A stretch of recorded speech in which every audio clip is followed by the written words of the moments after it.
just to say this. I saw Creed 3 in an almost packed audience on Friday night. Turn off your cell phones or turn the brightness on your phone all the way down. There was this group in front of me and one of them had their brightness all the way up, shining it in my face. And there was someone else, a few rows behind me, I'm not kidding, during the first 10 minutes of this movie, took a picture using flash.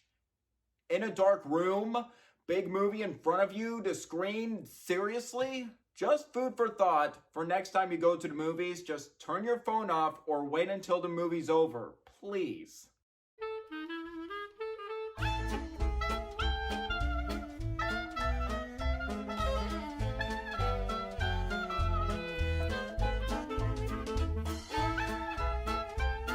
Hey movie buffs, I'm Jack Benner and welcome to my review of Creed 3. Creed 3 is now the third film in the Creed franchise, as well as the 9th film in the Rocky franchise overall. Creed 3 is Michael B. Jordan's directorial debut, and he is reprising his role as Adonis Creed as well. And in the supporting cast, you got Tessa Thompson and Jonathan Majors joining the cast. In Creed 3, we meet up with Adonis Creed, as always played by Michael B. Jordan, has been dominating as a boxing champion and thriving as a family man with his wife and daughter. But when Adonis reunites with a childhood friend played by Jonathan Majors after a prison sentence of 18 years, Damien is a former boxing prodigy eager to prove he deserves a shot in the ring, leading up to a big boxing match between the two. Now before we get into Creed 3, I would like to give you my thoughts on the first two Creed films. Starting with Creed from 2015, I remember being a tad skeptical if we needed a new Rocky movie almost 10 years after Rocky Balboa, which seemed like a good ending. A story about the son of the late Apollo Creed being trained by Rocky Balboa. Could this story actually work? But then I also remembered it's from director Ryan Coogler, who directed a very powerful drama from 2013 called Fruitvale Station. That movie has a fantastic breakthrough performance from Michael B. Jordan. With that actor and director combo, I knew it was in good hands, and boy was it. An incredible legacy sequel that breathes new life into the Rocky franchise. With terrific directing from Ryan Coogler, especially that one-take boxing scene was incredible. Compelling drama and emotion.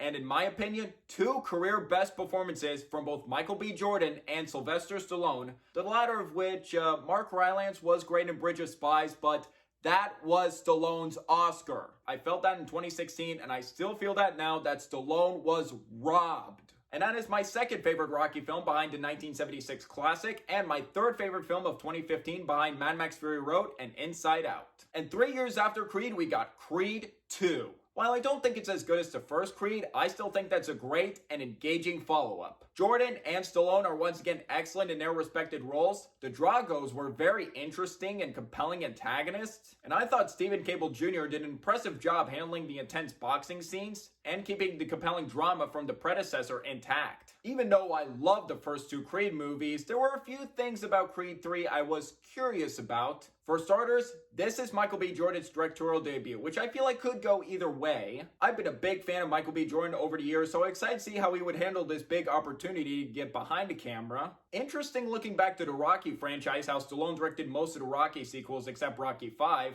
and history repeating itself again by having the lead of a Rocky franchise get the chance to direct. And second, this is the first film in the Rocky franchise without Sylvester Stallone reprising his role as Rocky Balboa. Although Stallone does have a producing credit in Creed 3, and I liked where Rocky's story ended in Creed 2, and that seemed like a good ending, I was worried if a Rocky film could work without Stallone playing Rocky. But when I saw the trailer, my worries for this new installment started to decrease with how promising it looked. It looked like an interesting continuation. Michael B. Jordan did seem confident behind the camera, and Jonathan Majors was a particular exciting new addition to the cast. Creed 3 was one of my most anticipated movies of the year and was very excited to see how this would turn out. And I saw it on Friday night, and I am happy to confirm that Creed 3 is a damn good sequel and a worthy continuation of the franchise.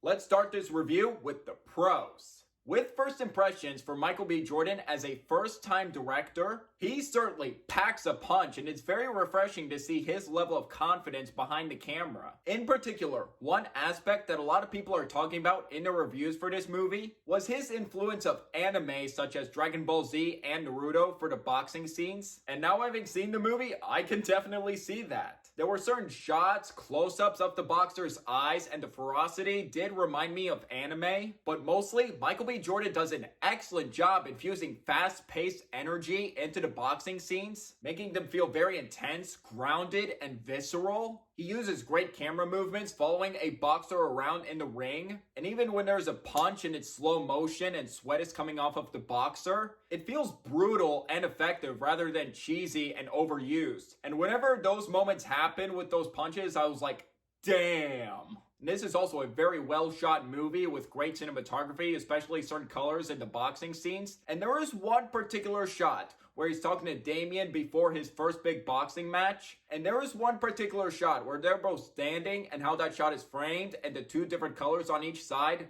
That shot stuck out to me after I saw the film, and I love that shot. What I loved about the filmmaking in the Creed movies is seeing each director try different things and techniques to stand out and not try to copy who has came before. I always love seeing that, making it feel very fresh and exciting. About Michael B. Jordan's acting, this proves how much of a great and talented actor he is, his commitment to the franchise, and how much he absolutely gives it his all. Not just the physicality of the boxing scenes, but excelling in the emotional scenes as well. One particular scene in the middle, Michael B. Jordan really brought his A game there. Tessa Thompson, as always in this franchise, does a fantastic job at playing an important role in Adonis' personal life and motivation. But undoubtedly, the scene stealer here is Jonathan Majors. It's been a few weeks after Ant-Man and the Wasp: Quantumania, and I unfortunately wasn't a fan of that movie, but I thought him as Kang the Conqueror was the best part of that movie. So I was excited to see more of this actor's range and versatility as an actor. And luckily, I was not disappointed here. At first, he starts out as this cool and charismatic childhood friend that Adonis reunites with, but later, when he's showing his aggressive side and conflict and tension increases, and just like Jordan, Majors also brought his A game here. Damien absolutely made for a ferocious and incredible antagonist that's a force to be reckoned with. He physically excels in the boxing scenes, while making for an understandable antagonist to where you understand where he's coming from. And how him and Adonis were childhood friends, and then one night Damien got arrested, and he has been serving time in prison for almost 20 years, and he had never had the life that Adonis had with the fame and fortune from boxing. And the scenes between those two and their conflict were definitely some of the highlights of the film. And the final boxing match between the two had me on the edge of my seat throughout. From their differences and the build-up, there was one psychological moment during the fight. At first when it happened, it was unexpected. I was like, whoa, I was not expecting this. But then as it goes on to see how it was handled and represented, I loved it. I thought it was awesome. Some may see it as a bit over the top, but I liked how it was handled and I wasn't bothered by it. I'm very satisfied that Jordan didn't forget to focus on story and characters first and boxing scenes second, maintaining how the previous films had balanced strong character work and amazing boxing scenes strongly, all enticing dramatic scenes involving Adonis and Damien, their history and conflict, the scenes with Adonis' family, in particular their daughter Amara, who is deaf. I found those scenes very well done and heartwarming. I feel like those scenes do a great job of adding depth to the film, while also having themes of forgiveness and letting go of the past were also really well done here. Sadly, I do have some flaws with this movie. I will get to those right now. My first issue, there are times where the story does get into familiar territory with the boxing movie formula. Although I was still invested in the story, there were a few times where I thought, okay, we have kind of seen this before in boxing movies. And second, while I was getting used to not seeing Sylvester Stallone reprise his role as Rocky Balboa, there were a few times watching this movie where I did feel his absence, where I was hoping for a bit more of an explanation on what he's been up to, or maybe just a bit of motivation from him, maybe before the final fight would have helped. And lastly, the editing during the first half of this movie going from past to present was a tad distracting. I do wish either the editing could have been tighter or proper placement for those scenes. In conclusion, admittedly it is the weakest of the Creed films, but that doesn't stop Creed 3 from being a strong, worthy, and satisfying continuation of the Creed franchise.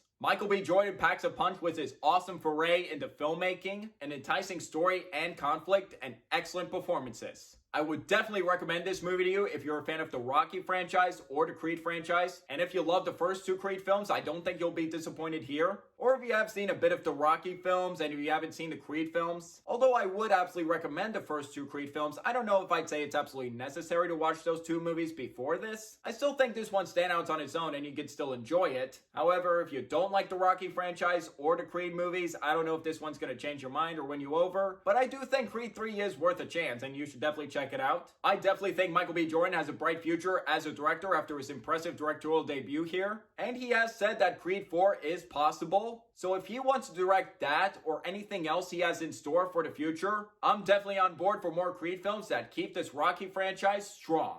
And now to grade it, I'm going to give Creed 3 4 stars out of 5, a B+. A knockout sequel that I'm glad didn't disappoint me, and based on the opening weekend at the box office making $58 million, and that is the highest opening weekend in both the Rocky franchise and Creed franchise, that and receiving positive reviews from critics too, I do believe a fourth Creed film will be greenlit. And if it is, I can't wait for it. I would love to see more Creed films in the future. So I'd like to hear from you guys. What are your thoughts on Creed 3 if you've seen it? Do you agree, disagree with my review? Or if you haven't seen it, are you looking forward to film or not? Let me know below. Did you enjoy hearing my thoughts in this movie and want to see more reviews like this in the future? If yes, please hit that like and subscribe button if you're new here. And don't forget that notification bell for my next upload in the future. It really means a lot. And until the next video, I'm Jack Benner and look forward to another movie review.